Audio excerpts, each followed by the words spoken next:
Video like जरूर कर लीजिए और ऐसे वीडियो लगातार फ्री में पाने के लिए चैनल को तुरंत सब्सक्राइब कर लीजिए और बेल आइकन को जरूर टैप कर लीजिए ताकि आगे भी सारे वीडियो आपको मिलते रहे। यूट्यूब में फॉलो करते हैं तो प्लीज ये वाला फ्री टेलीग्राम चैनल जरूर ज्वाइन कर लीजिएगा। सारे नोटिफिकेशन सारे अपडेट यहीं पे आते हैं, ध्यान रखिए। नमस्कार दोस्तों, कैसे हैं आप सभी लोग। आई होप आप लोग बहुत अच्छे ढंग से अपनी प्रिपरेशन कर रहे होंगे, बेहतर होंगे। तो मैं प्रियंका एक बार फिर से एग्ज़ाम प्रिपरेशन के यूट्यूब चैनल पर आप सभी का स्वागत करती हूं। जैसा कि हम लोग यूपी पीसीएस प्री एग्ज़ाम जो कि 17 मार्च को है, उसके लिए टॉप 1000 क्वेश्चन की सीरीज़ सॉल्व कर रहे हैं और ज्योग्राफी के हम लोग क्वेश्चन सॉल्व कर रहे थे। आज उसी को कंटिन्यू कर रहे हैं और कोशिश करूँगी कि आज ज़्यादा से ज़्यादा क्वेश्चन आपके ज्योग्राफी के सॉल्व करा दिए जाएँ। इसके साथ साथ जो भी बच्चे न्यू हैं इस चैनल पर, उनकी जानकारी के लिए बता दूं, ये देखिए क्लास डेली रात को 9 बजे आती है, जिसको आप अपने एग्ज़ाम के लिए फॉलो कर सकते हैं और आपके लिए बेहतर रहेगी, अच्छा स्कोर करने में आपको हेल्प मिलेगी। इसके साथ साथ दोपहर 1 बजे अभी मैं रिवीजन क्लास चला रही हूँ। डे वाइज सीरीज़ आप प्लेलिस्ट बनी हुई है चैनल पर, विजिट करेंगे। डेली दोपहर 1 बजे आती है, आप वहाँ पर रिवीजन कर सकते हैं अपने अपकमिंग एग्ज़ाम्स के लिए। जीएस सेक्शन वहाँ पर कंप्लीट होता है। तो चलिए आज के क्वेश्चन स्टार्ट करते हैं बिना देर किए हुए। तो आज का पहला प्रश्न है, खाड़ी सहयोग परिषद का सचिवालय कहाँ स्थित है। ऑप्शन ए है मनाली, ऑप्शन बी है रियाद, ऑप्शन सी है कोलंबो और ऑप्शन डी है इस्लामाबाद। इसका राइट आंसर हो जाएगा ऑप्शन बी, रियाद में। अगला प्रश्न है, सर्वाधिक देशों वाला महाद्वीप कौन सा है, और इसका राइट आंसर है अफ्रीका। नेक्स्ट है, विश्व की सबसे लंबी नील नदी विक्टोरिया झील से निकलती है और यह किस सागर में गिरती है, ये बताना है, और इसका राइट आंसर ऑप्शन सी, भूमध्य सागर में। अगला प्रश्न है, जाम्बेजी व लिम्पोपो नदी किस सागर में गिरती है, और इसका सही उत्तर हो जाएगा ऑप्शन सी, हिंद महासागर में। नेक्स्ट है, हॉर्न ऑफ अफ्रीका के अंतर्गत कौन सा देश नहीं आता है। इसका राइट आंसर हो जाएगा ऑप्शन ए, नाइजीरिया नहीं आता। इनमें कौन कौन सा आएगा, इथियोपिया है, सोमालिया है और जिबूती है। ये तीनों आते हैं, लेकिन नाइजीरिया हॉर्न ऑफ अफ्रीका में नहीं आता है। हाउसा, फुलानी, येरुबा, ये बताना है किस देश की प्रमुख जनजाति है। इसका right answer option D, Nigeria की। फिर है, लघु यूरोप किस देश को कहा जाता है, चीन, फ्रांस, इटली और हंगरी को। इसका सही उत्तर है ऑप्शन बी, फ्रांस को। नेक्स्ट है, दक्षिण का प्रवेश द्वार किसे माना जाता था। ऑप्शन ए है खानदेश, ऑप्शन बी है बीजापुर, ऑप्शन सी है गोलकुंडा और ऑप्शन डी है अहमदनगर। इसका सही उत्तर हो जाएगा ऑप्शन ए, खानदेश को। अब बताना है, मौना लोआ ये एक सक्रिय ज्वालामुखी है, ये कहाँ पर स्थित है, ये बताना है। बहुत फेमस क्वेश्चन है, बार बार पूछा ही जाता है, और इसका राइट आंसर हो जाएगा ऑप्शन बी, हवाई। ठीक है, हवाई याद रखना है। अगला प्रश्न है, रास तनुरा तेल शोधनशाला कहाँ स्थित है, और इसका राइट आंसर ऑप्शन सी, सऊदी अरब में। अगले प्रश्न में पूछा गया है, निम्नलिखित में से कौन से कथन सही दिए गए हैं। पहला कथन है, कच्छ डेजर्ट अभ्यारण्य क्षेत्रफल के मामले में भारत का सबसे बड़ा वन्यजीव अभ्यारण्य है। और सेकेंड स्टेटमेंट है, पिट्टी, ये लक्षद्वीप समूह में एक स्थित वन्यजीव अभ्यारण्य है। लगभग 0.01 वर्ग किलोमीटर के क्षेत्रफल का देश का सबसे छोटा वन्यजीव अभ्यारण्य है। बताना है कौन से कथन आपको सही दिए गए हैं। दोनों ही कथन सही हैं, याद कर लीजिए, ऑप्शन सी राइट है। अगले प्रश्न में बताना है, निम्नलिखित राज्यों में से किसमें पखुई टाइगर रिजर्व स्थित है। इसका राइट आंसर हो जाएगा ऑप्शन ए, अरुणाचल प्रदेश में। नेक्स्ट क्वेश्चन है, कैस्पियन सागर निम्नलिखित में से किसके साथ बॉर्डर बनाता है। कई बार मैं पढ़ा चुकी हूँ, आज मैं सिर्फ आपको आंसर बताऊंगी, और अगर आपको नहीं याद है तो आपका होमवर्क है, मैप में कैस्पियन सागर देखिए, ब्लैक सी देखिए, रेड सी देखिए, जितने भी छोटे छोटे सागर हैं, अरल सी देखिए, इन सबके पास कौन कौन से देश हैं, कौन कौन से नहीं हैं, ये ज़रूर देख लीजिए एक बार। लैंडलॉक्ड कंट्री देख लीजिए, ठीक है। तो इसमें कजाकिस्तान, तुर्कमेनिस्तान, अफगानिस्तान, इराक और रूस दिया गया है। इसमें से बताना है कौन सा है कैस्पियन सागर के साथ बॉर्डर बनाता है, और इसका राइट आंसर हो जाएगा ऑप्शन ए। 1, 2 और 5 कौन सा, कजाकिस्तान, तुर्कमेनिस्तान और रूस। ठीक है, इसकी याद करने की ट्रिक है तारीख। तुर्कमेनिस्तान, अजरबैजान, रूस है, ठीक है, ईरान है और कजाकिस्तान है।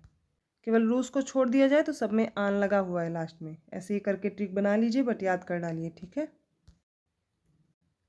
बेरिंग स्ट्रेट किसके मध्य है। देखिए ऑप्शन दिए गए हैं, वो ऑप्शन पढ़िए। आपके पास समय कम है इसलिए मैं कोशिश कर रही हूँ आंसर बताती चलूँ, वरना आप लोग कहोगे मैम आप हमारी मानती ही नहीं, आप कमेंट पढ़ती रहती हैं। तो चलिए इसका देखिए राइट आंसर हो जाएगा ऑप्शन बी, रूस और अलास्का। पढ़ा चुकी हूँ शॉर्ट्स में, एक एक स्टेट मैंने कराई हुई है। जिसने भी नहीं याद की शॉर्ट्स वीडियो ज़रूर देखिए, इंपॉर्टेंट है आपके लिए। अगला प्रश्न देखिए, भारत में ओलिव रिडले समुद्री कछुओं के लिए दुनिया का सबसे महत्वपूर्ण घोंसला समुद्र तट कौन सा है? कच्छ की खाड़ी है, मन्नार की खाड़ी है, या Mahatma Gandhi marine national park है, या फिर गहिरमाथा समुद्री वन्यजीव सेंचुरी है? इसका right answer option D, Gahirmatha समुद्री वन्यजीव सेंचुरी। अगला प्रश्न है, सुवर्णवती, हेमवती, अर्कवती, अमरावती, सारीवती हैं, ये किस नदी की सहायक नदी हैं? कृष्णा, कावेरी, पेन्नार और वैगई। इसका राइट आंसर ऑप्शन बी, ये सारी कावेरी की सहायक नदियां हैं। अगले प्रश्न में पूछा गया है, निम्न में से कौन सी एक ठंडी धारा नहीं है? अगर ठंडी धारा नहीं है तो सारी क्या हो जाएंगी? गर्म हो जाएंगी। एक केवल ठंडी होगी। Californian current, Somali current, Alaska current, या फिर कैनेरी करंट? इसका right answer option C, Alaska. जो अलास्का करंट है ये ठंडी है, इसके अलावा सारी गर्म है। कैलिफोर्निया, सोमाली और कैनेरी। ठीक है, इसका राइट आंसर है ऑप्शन सी, अलास्का कैसी है? हॉट करंट है। इसके अलावा कैलिफोर्निया, सोमाली, कैनरी ये सारी की सारी क्या हैं? ठंडी हैं। अगला प्रश्न देखिए, उनकी ऊंचाई के अवरोही क्रम में निम्न पर्वत चोटियों की व्यवस्था करें। अर्थात अब चोटी जो जितनी है ऊंची, जो पीक्स हैं, हाईएस्ट पीक्स हैं, उनको क्या करना है? डिसेंडिंग ऑर्डर में लगाना है। ठीक है, डिसेंडिंग का मतलब घटते हुए। ठीक, ये समझ में आया ना? अब इसमें गॉडविन ऑस्टिन है, नंगा पर्वत है, नंदा देवी है और कामेत है। इसमें लगाना है तो सबसे ऊंचा पर्वत कौन सा है इनमें से? देखिएगा तो इसका देखिए राइट आंसर हो जाएगा सबसे पहले देखिए K2 या फिर गॉडविन ऑस्टिन के हाईएस्ट पीक है ना। इसके बाद नंगा पर्वत है, तीसरी है नंदा देवी और चौथी कामेत। अरेंज करके दी गई हैं जैसी दी गई हैं, ऑप्शन ए राइट होगा। अगला प्रश्न है, निम्न में से कौन सी गंगा नदी की सहायक नदी नहीं है? घाघरा, गंडक और कोसी तिस्ता में से बताना है। अब इसमें पहचानिए। इसका राइट आंसर होगा ऑप्शन डी, तिस्ता नहीं है। तिस्ता किसकी है? ब्रह्मपुत्र की सहायक नदी है। घाघरा, गंडक, कोसी गंगा की हैं, राम गंगा भी है, गोमती भी है, ये सारी याद रखना है। यमुना, सोन भी है। ठीक है, अगला प्रश्न है, फार्मोसा जल संधि किसको जोड़ती है? जापान सागर और ओखोष्टक सागर को, काला सागर और मरमरा समुद्र को, जापान सागर और प्रशांत महासागर को, और दक्षिणी चीन सागर और पूर्वी चीन सागर को? इसका राइट आंसर हो जाएगा ऑप्शन डी, दक्षिणी चीन सागर से पूर्वी चीन सागर को जोड़ती फार्मोसा जल संधि। अगला प्रश्न है, केंद्रीय शुष्क क्षेत्र अनुसंधान संस्थान अर्थात central arid zone research institute कहाँ पर है? इसका राइट आंसर हो जाएगा ऑप्शन बी, जोधपुर। अगला प्रश्न देखिए, राउत और माझिया किस जनजाति की उपजातियां हैं? थारू, खरवार, बुक्सा या फिर कोई नहीं? इसका राइट आंसर होगा ऑप्शन बी, खरवार की हैं राउत और माझिया। बनी ठनी चित्रकला ये शैली किस राज्य से संबंधित है? और इसका right answer option C, Rajasthan से। अगले प्रश्न में बताना है, विश्व का एकमात्र तैरता हुआ राष्ट्रीय उद्यान कौन सा है? एक ही है फ्लोटिंग नेशनल पार्क इंडिया में, और वो कौन सा है? वो है केबुल लामजाओ। कहाँ पर है? मणिपुर में है। अगला प्रश्न है, गंडक नदी किस नदी की सहायक नदी है? गोदावरी, महानदी, सतलज या फिर गंगा की? इसका right answer option D, Gandak किसकी है? गंगा की सहायक नदी है। अगला प्रश्न है, अस्कोट वन्यजीव विहार संरक्षित है किसके लिए है? कस्तूरी मृग, हाथी, बाघ, इनमें से बताना है कौन सा, या फिर उपयुक्त में से कोई भी नहीं? इसका राइट आंसर है ऑप्शन ए, अस्कोट वन्यजीव विहार कस्तूरी मृग की प्रजाति के लिए ये संरक्षित है। 247 क्वेश्चन है, निम्नलिखित में से कौन सी पर्वत चोटी हिमालय में स्थित नहीं है? गुरु शिखर, कामेत, माउंट एवरेस्ट और नंदा देवी। तो हिमालय पर कौन सी नहीं है ये बतानी है आपको। इसका राइट आंसर हो जाएगा ऑप्शन ए, गुरु शिखर। ये किस पे है? अरावली पे है, ना कि हिमालय पर है। फिर है वाहकारी या फिर वाइट आइलैंड कहाँ पर स्थित है? ऑस्ट्रेलिया, ऑस्ट्रिया, रूस या फिर न्यूजीलैंड?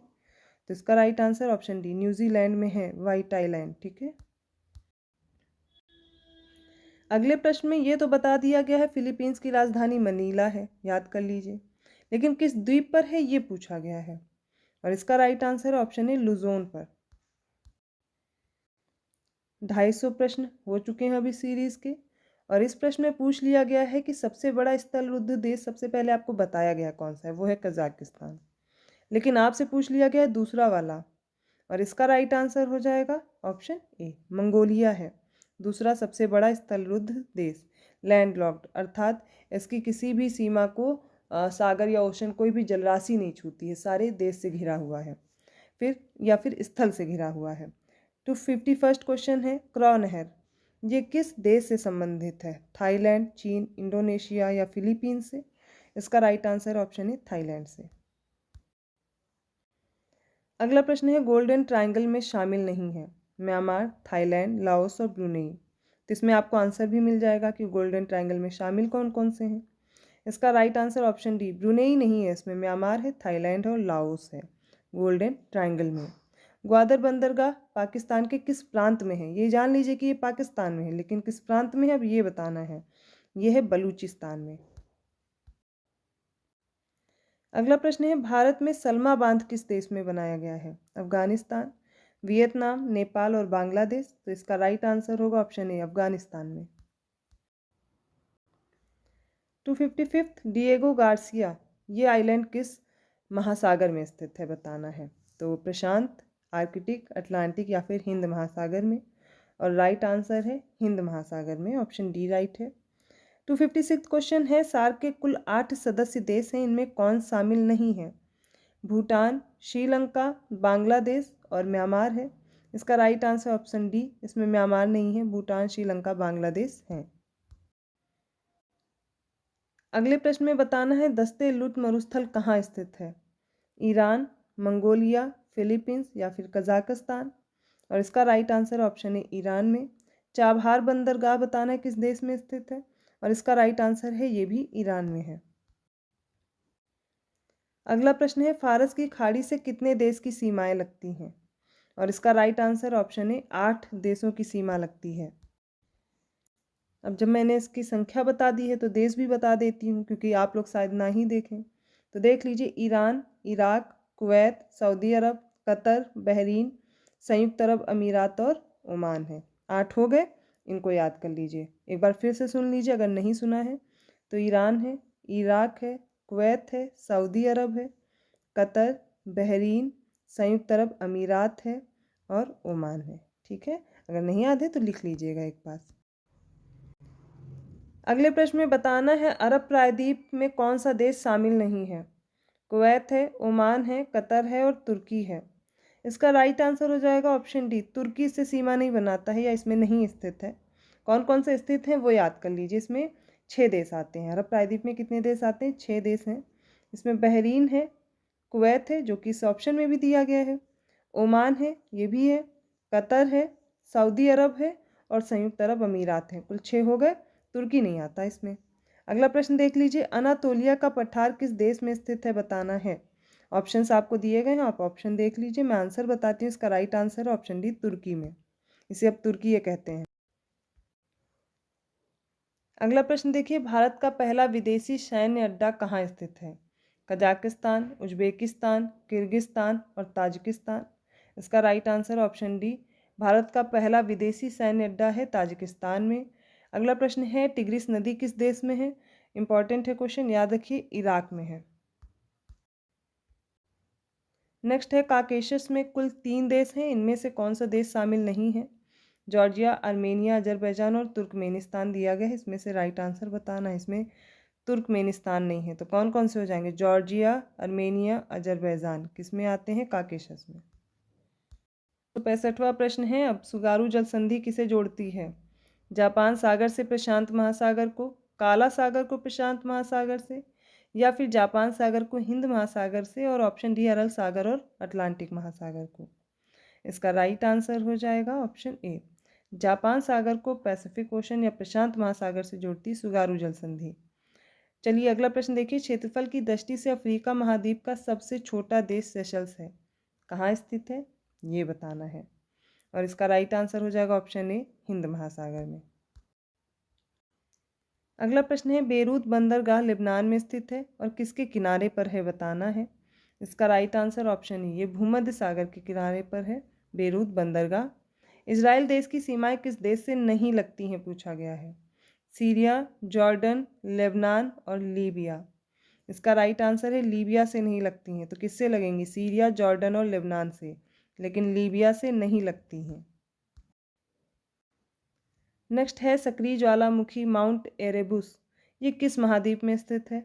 एशिया, अफ्रीका, अंटार्कटिका या ऑस्ट्रेलिया? राइट आंसर है ऑप्शन सी, अंटार्कटिका में है। कौन सा? माउंट एरेबुस। अगला प्रश्न देखिए, निम्नलिखित में से कौन सा एक स्थल रुद्ध देश है? लैंडलॉक्ड कंट्री पूछी गई है। पेरू, बोलीविया, सूरीनाम और उरुग्वे में से? इसका राइट आंसर है ऑप्शन बी, बोलीविया एक लैंडलॉक्ड कंट्री है। ठीक है, अगला प्रश्न देखिए, 271 क्वेश्चन पे आ चुके हैं हम लोग। निम्नलिखित में से कौन सा एक जलडमरू मध्य अंतर्राष्ट्रीय तिथि रेखा के सर्वाधिक निकट है? मलक्का है, बेरिंग है, फ्लोरिडा है या फिर जिब्राल्टर स्ट्रेट है? इनमें से बताइए कौन सा राइट आंसर होगा। और इसका राइट आंसर है बेरिंग जलडमरू मध्य अंतर्राष्ट्रीय तिथि रेखा के सर्वाधिक निकट है।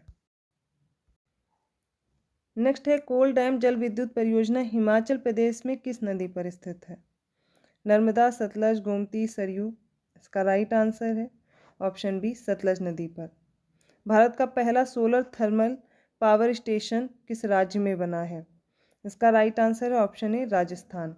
देखिए यहाँ पर जो नदियाँ दी गई हैं आप खुद ही देख सकते थे हिमाचल प्रदेश में कौन सी है। ऐसे ही उत्तर निकाल सकते हैं आप लोग आसानी से, क्योंकि नर्मदा भी हिमाचल प्रदेश में नहीं बहती, गोमती भी नहीं, सरयू भी नहीं, तो कौन सी हो गई? सतलज हो गई। नेक्स्ट है, निम्नलिखित में से किस एक देश की सीमा लाल सागर से नहीं लगती है? कजाकिस्तान, सऊदी अरब, यमन और सूडान? इसका राइट आंसर है कजाकिस्तान से नहीं लगती, जबकि सऊदी अरब, यमन और सूडान से लगती है। इनको याद कर लीजिए। 275 क्वेश्चन है, भारत में प्रथम न्यूक्लियर ऊर्जा स्टेशन की स्थापना कहाँ की गई? कलपक्कम, कोटा, तारापुर या फिर Narora? Right answer option C, Tarapur में। अब बताना है कौन सा युग्म सही सुमेलित नहीं है। केंद्रीय ईंधन अनुसंधान संस्थान अर्थात central fuel research institute Bhopal में है। ऑप्शन बी है केंद्रीय खाद्य प्रौद्योगिकी अनुसंधान संस्थान मैसूर में है। ऑप्शन सी है केंद्रीय औषधि अनुसंधान संस्थान लखनऊ में है। और केंद्रीय चमड़ा अनुसंधान संस्थान चेन्नई में दिया गया है। तो इसका राइट आंसर हो जाएगा ऑप्शन ए, केंद्रीय ईंधन अनुसंधान संस्थान। तो सेंट्रल फ्यूल रिसर्च इंस्टीट्यूट स्थित कहाँ पर है ये भी तो याद कर लीजिए, झारखंड में धनबाद में है। झारखंड के धनबाद में। बाकी सारे सही मैच करके दिए गए हैं, इनको भी आपको याद कर लेना है। अगला प्रश्न है, विश्व में दालों का सबसे बड़ा उत्पादक, उपभोक्ता और आयातक देश कौन सा है? तो इसका राइट आंसर आप सभी को पता है, आसानी से उत्तर दे सकते हैं, ऑप्शन सी, भारत। अगला प्रश्न देखिए, जूट के संदर्भ में कौन सा कथन गलत है ये बताना है। तो पहला ऑप्शन है मानसून के मौसम में और इसके दौरान गर्म और उच्च आर्द्र जलवायु जूट उत्पादन के लिए उपयुक्त नहीं है बोला गया है। जूट को उत्पादन के लिए जलोढ़ मिट्टी और भारी वर्षा की आवश्यकता होती है। ऑप्शन सी है भारत दुनिया में जूट का सबसे बड़ा उत्पादक है। और ऑप्शन डी है जूट एमएसपी व्यवस्था में शामिल है। इसका बताना है कौन सा कथन जो है वो गलत दिया गया है। इसका ऑप्शन ए गलत है। मानसून के मौसम के दौरान जो गर्म और उच्च आर्द्र जलवायु बताई गई है ये इसके लिए उपयुक्त नहीं है बताया गया है, जबकि ये स्टेटमेंट गलत दिया गया है। इसके अलावा बाकी सारे ऑप्शन आपको सही दिए गए हैं। 279 किस राज्य में कोल बेड मीथेन के उच्चतम संसाधन हैं? उड़ीसा, गुजरात, झारखंड और छत्तीसगढ़? तो इसका राइट आंसर हो जाएगा ऑप्शन सी, झारखंड में। आज की सीरीज का लास्ट क्वेश्चन है, भारत में किस राज्य में राष्ट्रीय राजमार्गों की लंबाई तीसरी सबसे अधिक है? महाराष्ट्र, राजस्थान, उत्तर प्रदेश और कर्नाटक? इसका right answer option B, Rajasthan में। तो आज हम लोगों ने ज्योग्राफी के कुछ क्वेश्चंस कंप्लीट किए हैं। और जैसा कि आप सभी लोग बोल रहे थे कि मैम कमेंट्स ना पढ़िए, सीधे आंसर बता दीजिए, एग्ज़ाम पास में है तो आपका समय भी ना बर्बाद हो, तो मैंने कोशिश की है कि आपको ये क्वेश्चन आसानी से याद हो जाए। तो जिनमें ऑप्शन की ज़रूरत थी सिर्फ उन्हीं में ही मैंने बोला है, ठीक है। अगर वीडियो अच्छा लगा तो प्लीज़ लाइक कीजिए, चैनल को सब्सक्राइब कीजिए और लोगों को भेजते रहिए, शेयर करते रहिए, मतलब वो लोग भी देख लें जिनको भी प्रिपरेशन करनी है या इस वीडियो से हेल्प मिल जाए। सभी के लिए वीडियो हेल्पफुल है, जो भी यूपीपीएससी का एग्ज़ाम देने वाले हैं या ज्योग्राफी जीएस के लिए, तो सभी के लिए इंपॉर्टेंट होते हैं ना क्वेश्चन, तो यहीं से बनेंगे। बहुत से बच्चे आप लोग जो कमेंट करते हैं वो मैं लगातार देख रही हूँ और इम्प्रूवमेंट करने की कोशिश कर रही हूँ कि आप लोग को वैसे ही वीडियोस प्रोवाइड कर दिए जाएँ। तो कोई भी सुझाव है आप मुझे कमेंट करके ज़रूर बताइएगा। और हाँ, ये ज़रूर बताइएगा आपको ये वीडियोस कैसे लग रहे हैं, आपके एग्ज़ाम के लिए हेल्पफुल हैं या फिर आपको क्या इसमें और चाहिए मैं ऐड ऑन कर दूँ जो आपके लिए हेल्पफुल रहे। तो मिलती हूँ अगली सीरीज़ में, तब तक के लिए धन्यवाद।